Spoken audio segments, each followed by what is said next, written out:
You've tuned into The Mountain Gardener with your host, Ken Lain. Gardening, it can be challenging, but with these simple insider tips, you'll reap huge rewards. Now, let's tune into today's Mountain Gardener with Ken and Lisa. And welcome to this week's edition of The Mountain Gardener. Your host, Ken Lain, here every week talking about the landscapes of northern Arizona. And I've got some updates I'm doing in my garden I thought I would share with you. One is I'm starting to really cut back some of those plants that are just heat stressed. They've stopped blooming. They're just not pretty anymore, like my California poppies. All those early spring bloomers. I actually this week I took a lawnmower to them and I just mainly my wildflowers, I just cut them right back. Don't be afraid. In fact, don't tolerate ugly plants. Your house, your time, your your your just experiences should be surrounded by beauty, not ugly plants bringing you down. And so I just went, that is it. The butterflies had stopped coming. Roadrunners were in there, so they were going back and forth looking for lizards and bugs, I'm sure. Probably what was really going on, I truly believe, snails were in the patch of wildflowers and they were in there picking off the snails, which good. I love roadrunners. They eat rattlesnakes, lizards, snails, slugs, grasshoppers. They're ferocious when it comes to the garden. They're great and they come in pairs typically. So husband-wife team I've got hanging out in my backyard that kind of keeps things cleaned up. I like them. So, and they're fun to watch, the kind of antics. That and the hummingbirds inside the garden center. They're everywhere. They're just, the babies have hatched. They got little ones, the big ones, the whole families of hummingbirds buzzing around, checking out all the flowers. But I've deadheaded a lot of them, and they're actually starting to form new flower buds. I cut the really ugly ones back. So my California poppies, they stopped blooming. They've had long seed pods, and that is enough. You're bringing my gardens down. I just took a mower and cut them right back, which prompted all the daisies to go crazy, the yarrows to really start to take off. I deadheaded the pintas. They're a hummingbird and butterfly magnet.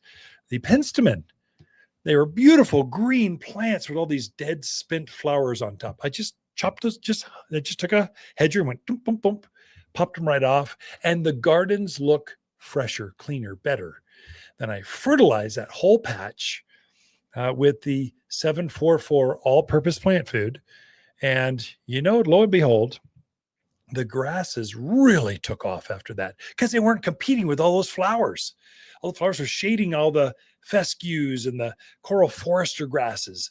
Now they could have the sunshine and just take off. And I had fertilized them.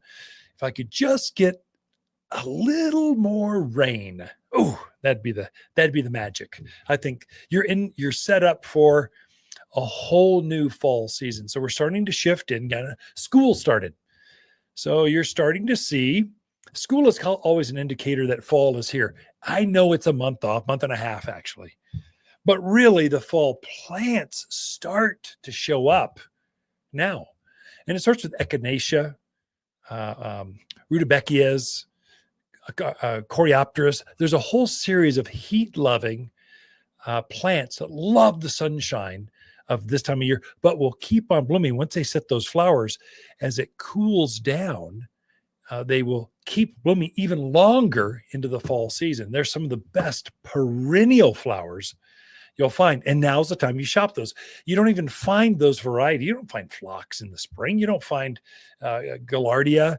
You don't find blanket flower in the spring. You find them in the summer. Now's when you plant them. Now's when you put them in. You get them in. They start to root. Yeah, you'll have to water a bit right now, but as it cools down and we get some rain, they just keep blooming and blooming and blooming. And so I think maybe next week, the first crop of mums, snapdragons for sure, fall marigolds will be here.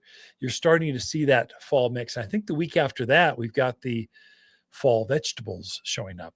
And so it's no longer tomato and pepper season is now going to be your your cabbage, Brussels sprouts, spinach, all these. If you're harvesting the foliage or you're harvesting the flower, like a broccoli, that's a fall crop. You plant those now and you harvest those through the end of the year. It's actually quite amazing. Often I harvest for Thanksgiving and for Christmas fresh vegetables. It's all about the crop rotation. If you're into raised beds or those troughs, we call this square foot gardening. As that squash starts to fade or something, you're looking for reasons to pull something out of that space so you can, okay, it's done. You got your harvest. Get rid of this thing so you have room to put the next crop rotation, which would be your fall vegetables. And so we've got plenty of growing season left. I mean, a lot, especially here in the mountains. It's cooling down. So yeah, we get to 90. Yay. Okay, Cottonwood, you get to 90, a little bit more. Sedona, a little bit more. Williams, a little bit less. So, but basically we're in that 90-degree weather and it's dry. And so the plants love that. The cloud cover, even if you don't get rain, that cloud cover with that warmth, it makes plants grow like crazy. They love it. They just love the energy. They put all their energy into new long growth. Your evergreens will start pushing new growth. If you're doing a screening plant like an Arizona cypress, it just flushes. Junipers flushes new growth. Red tip photinia, Elaeagnus. You can just go on and on. There's some plants that love the hot weather of late summer going into fall. They actually grow more. And that's why I call this the second growing season. As soon as you get your first rain, maybe second rain, it's actually a full-on second growing season, and it's more successful than the spring season. Spring, the ground is so cool. As you're coming off of winter, you put something in the ground, the roots just sit there and go, I don't know, I'm not quite ready yet. I don't feel it yet. And so it just sits there. Then you start to get that first nice mid-May warmth. You start to see it take off and it leaves out and starts to go. You do that now, it just instantly takes off because the ground is so warm. Make sure the soil is moist so you're not putting things into dry holes. That's the biggest mistake people make, new to the area. So you open up the hole. I actually fill mine half with water. I'm hydrating the soil around that's going to surround this plant. Then I'll mix my mulch up, backfill around that new planting, whether it's a tree or a shrub or a vine. Ooh, now's the time to put vines in. Oh my gosh, they're growing like crazy right now. And so backfill with that around the root ball, water it in really good, and they just take off. So I've planted, let me think here, 4 Elaeagnus or silverberry bushes, 3 very large silk tassel. It's a native evergreen shrub. It's good. I'm screening off an area. I wanted shrubs that they go back there. Planted a new desert willow. They're so pretty right now. If you see a tree with this purple flower, that's desert willow. They're just growing out there wild. It's a native. It's one of us. And so I've planted one of those, only I planted the Bubba series. Yes, like Bubba Gum or Bubble Gum. Bubba. Leave the L out, not bubble. Bubba Gum, desert willow. It's a non-seeding variety. So this variety, it's a new variety, brand new, of desert willow. Doesn't form seed pods. We bred that out of it.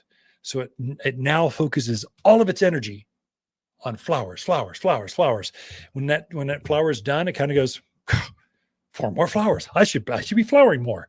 And so it just pulsates waves of flowers from now through through Halloween. It's an amazing native tree. It's up maybe 12, 15 feet tall. Usually it's vase shaped. So it's a big upright shrub. And so, or short tree, multi-stemmed tree.